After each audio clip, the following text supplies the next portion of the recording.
Bismillahirrahmanirrahim. Assalamu alaikum. Welcome back to my YouTube channel. In this video, I am going to talk about traditional organizational structure, topic of leadership and management in nursing. On the request of my colleagues who are doing their post-graduation degree online, so let's start this topic and let's make this topic easy for us. So हम start करेंगे traditional organisation structure होता क्या है. सबसे पहले इसे हम देखेंगे. Traditional organization structure follow a system in which power flow upwards. So the organization and all employee follow a chain of command. यानी कि ट्रेडिशनल ऑर्गेनाइजेशन स्ट्रक्चर एक ऐसा स्ट्रक्चर है जिसमें जो ताकत होती है उसका जो फ्लो होता है वो अपवर्ड होता है, और उसमें जो ऑर्गेनाइजेशन होती है और उसके जो सारे जो एम्प्लॉय होते हैं वो एक चैन ऑफ कमांड पे जो है वो उसको फॉलो करते हैं और उस पर अमल करते हैं और उसके थ्रू जो है उन्होंने काम करना होता है. ये होता है किसी भी ऑर्गेनाइजेशन का जो है वो स्ट्रक्चर. इसका पर्पस क्या होता है? इसका पर्पस है जो the optimal organisation structure integrates organisation goal, size, technology and environment. Various organisation structure has been utilised over time. इनके ऑर्गेनाइजेशन जो स्ट्रक्चर होता है, कोई भी एक ऑप्टिमल ऑर्गेनाइजेशन स्ट्रक्चर जो होता है वो क्या करता है, वो गोल को, साइज़ को, टेक्नोलॉजी को और इन्वायरमेंट को जो है, इन सारी चीज़ों को जो है वो इकट्ठा करता है. ठीक है. और उसमें क्या होता है, हम डिफरेंट टाइप्स के जो है वो स्ट्रक्चर गोल जो है वो हम जो है यूटिलाइज़ करते हैं. यानी कि टाइम के साथ साथ, यानी कि अगर हमें एक सूटेबल नहीं लग रहा होता तो हम दूसरे को फॉलो करते हैं. सो ये डिफरेंट टाइप्स के जो स्ट्रक्चर हैं ये क्या हैं, ये होते कितने टाइप्स के हैं? जो मेन टाइप्स इसकी हैं वो 4 टाइप्स हैं जो हम इस वीडियो में देखेंगे.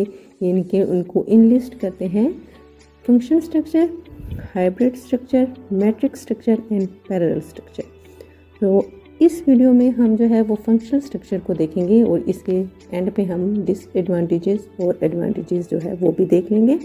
इन function structure employees are group in department by speciality with similar tasks being performed by the same group, similar groups operating out of the same department and similar department reporting to the same manager. यानी कि function structure जैसे कि नाम से ही जाहिर हो रहा है फंक्शन है. ठीक है. फंक्शंस के हिसाब से मतलब एक पर्सन जो है वो अगर किसी चीज़ में एक्सपर्ट है तो उसको उसकी फंक्शन की बेस पे, उसकी एक्सपर्टी की बेस पे, उसकी स्पेशलिटी की बेस पे हम उसको क्या करते हैं, एक ग्रुप में जो है वो बना देते हैं उनका. ठीक है. यानी कि डिफरेंट ग्रुप, उनकी स्पेशलिटी के हिसाब से डिफरेंट ग्रुप जो है इसमें हम बना देते हैं. उनको हम उनके जो काम होते हैं वो हम उनको जो है वो सौंप देते हैं. उन्होंने वही काम करना है, उससे हट के उन्होंने कोई काम नहीं करना. तो जो ये जो है ये एक बहुत ही सिंपल स्ट्रक्चर है. इसमें क्या होता है, जो डिफरेंट ग्रुप के जो मैनेजर हैं वो अपने ग्रुप के जो भी सबऑर्डिनेट्स होते हैं उनको वो ऑब्जर्व कर रहे होते हैं, उनको वो काम बता रहे होते हैं. फिर उनका जो फीडबैक होता है वो मैनेजर जो है वो फीडबैक जो है वो अपने जो है हायर अथॉरिटी को जो है वो देता है. इसमें क्या होता है, जो हायर अथॉरिटी है उसको डायरेक्ट हर एक पर्सन से जाके पूछने की ज़रूरत नहीं होती. वो सिर्फ कि मैनेजर उसने हायर किए होते हैं हर डिपार्टमेंट की उनकी स्पेशलिटी के हिसाब से, और उन्हीं से वो फीडबैक लेता है. जिसमें क्या होता है कि जो होता है स्ट्रक्चर जो होता है ये बहुत इजी सिंपल होता है. इसकी एग्जांपल हम हेल्थ केयर में आगे देखेंगे. इसकी एग्जांपल क्या है, चीफ एडमिनिस्ट्रेशन है. ठीक है. फॉर एग्जांपल एक हॉस्पिटल का एमएस है. ठीक है. उसने क्या किया, इनके मुख्तलिफ डिपार्टमेंट जो है उसने उनके डायरेक्टर जो है वो बना दिए. ठीक है. लाइक एमरजेंसी डिपार्टमेंट का बना दिया. ठीक है. मेडिकल सर्विसेज का बना दिया, एडमिनिस्ट्रेशन सर्विसेज का बना दिया, आउट पेशेंट का. ठीक है. और न्यूट्रिशन फूड का. यानी कि ये डिफरेंट डिपार्टमेंट है उनके उसने डायरेक्टर बना दिया और उसको उन्होंने बता दिया कि आप लोग की ये स्पेशलिटी है, आपने इसी में काम करना है और आपने इसका मुझे फीडबैक देना है.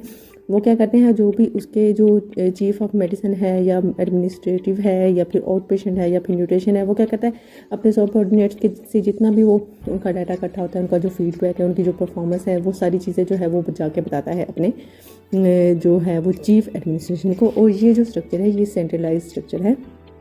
मतलब उन्होंने हायर अथॉरिटी को या टॉप जो अथॉरिटी है उनको उन्होंने फीडबैक देना होता है.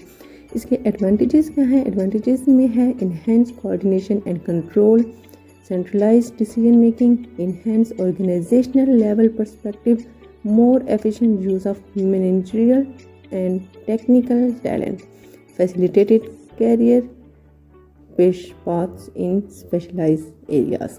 ओके ये बहुत सिंपल है एडवांटेजेस इसके, क्योंकि ये बहुत सिंपल स्ट्रक्चर है। तो इसमें क्या होता है, कोऑर्डिनेशन और कंट्रोल जो होता है वो इन्हेंस हो जाता है। जो हमारी डिसीजन मेकिंग होती है ये जो है ये सेंट्रलाइज होती है, ठीक है। हमने यानी कि अपनी हाई अथॉरिटी को जब हमें पता होता है कि हमारी अकाउंटेबिलिटी होनी है, तो फिर हम पे जो रिस्पॉन्सिबिलिटी जो होती है वो जो है वो बढ़ जाती है, और हम उसको बहुत अच्छे तरीके से जो है वो यानी कि लेते हैं, और हम अपनी परफॉर्मेंस को कोशिश करते हैं कि हम उसको अच्छा करें। इन्हेंस ऑर्गेनाइजेशन लेवल परस्पेक्टिव और यानी कि एफिशिएंसी को यानी कि एफिशिएंट तरीके से हम इसमें यूज़ कर सकते हैं अपने जितने भी जो टैलेंट होते हैं उनको।